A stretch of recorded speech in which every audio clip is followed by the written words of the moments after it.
Assalamu alaikum wa rahmatullahi wa barakatuh. On va parler d'un sujet aujourd'hui. C'est un sujet qui est répandu. C'est d'ailleurs un des signes de la fin des temps. On en voit à chaque coin de rue, on en voit même dans notre communauté. Et j'ai envie de dire, surtout dans notre communauté, parce que c'est grave. C'est grave, ce qui se passe, c'est qu'il y a une espèce de... Je dirais pas d'inversement, mais de course entre les mécréants et les assimilés musulmans qui font les mêmes péchés, qui se mettent à faire la même chose que les mécréants, qui les imitent en tout point, au point qu'ils en perdent leur religion. Au point où ils ont laissé les fondements de l'islam, au point où ils en ont laissé tomber le dîn authentique. Alors on va parler aujourd'hui de l'adultère et de la fornication, sachant que le premier est plus grave que le deuxième. Pourquoi il est plus grave que le deuxième? L'adultère, définition d'adultère, c'est quand un homme ou une femme mariée entretient une relation adultérine, voilà, comme le nom l'indique, adultérine, c'est-à-dire illégale, avec une autre femme ou un autre homme. Sachant que dans ces degrés d'adultère, c'est comme dans les degrés de la fornication. Il y a des degrés où le péché est plus grave que dans certains autres cas. Alors l'adultère, c'est au même titre que la fornication, c'est plus grave si il est fait avec la femme de son voisin, ou la femme de son collègue, ou la femme de son frère, ou la femme de son ami, ou la femme de son cousin. C'est très grave.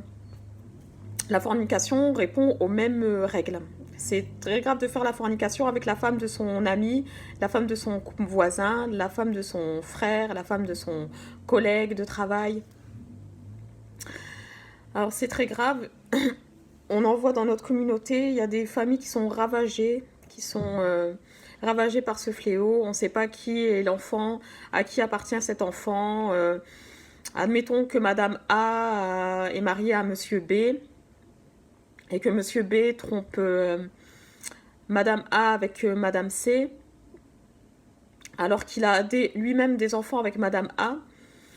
Si Monsieur B a des enfants avec Madame C, alors ils vont vivre dans l'illégalité, ils vont vivre dans l'anonymat, parce qu'ils seront obligés, ces enfants-là, issus de l'adultère, ils vont vivre dans l'anonymat, et ce qui risque de se passer, c'est que les enfants de Madame A et de Monsieur B, par exemple la fille de Madame A qu'elle a eu avec Monsieur B, risque de rencontrer les enfants qu'il a eu avec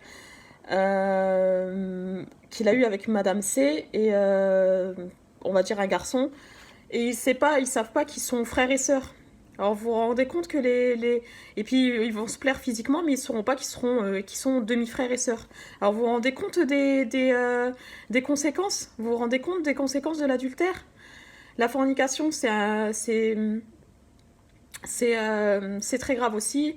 Allah dit dans le Coran, et celui qui encourt celui qui pratique cela encourt doublement le châtiment, 2 fois le châtiment au jour de la rétribution. C'est dans la sourate Al-Hijra, il me semble. Enfin, j'espère que je ne dis pas de bêtises. Mais enfin voilà, vous vous rendez compte des conséquences que c'est. La fornication de personnes qui sont jeunes, qui sont célibataires, c'est très grave aussi. S'ils risquent 2 fois le châtiment au jour de la rétribution. Mais l'adultère, ça a une conséquence. Bon, déjà, c'est la lapidation à mort. Ça mérite une peine légale pour ça. Contrairement à la fornication où le zani et la zania méritent... Enfin, la zania et le zani, plutôt, Allah, il cite dans le Coran, il cite la femme en premier. Eux, ils méritent 1 an d'exil et 100 coups de fouet. L'adultère, c'est plus grave, c'est la peine de mort. Voilà. Bon, en espérant que ça a servi à certaines personnes pour se repentir, et puis voilà, et puis c'était un petit rappel, voilà, un mini rappel comme d'habitude, voilà. Allez, portez-vous bien. Salam alaikum wa rahmatullahi wa barakatuh.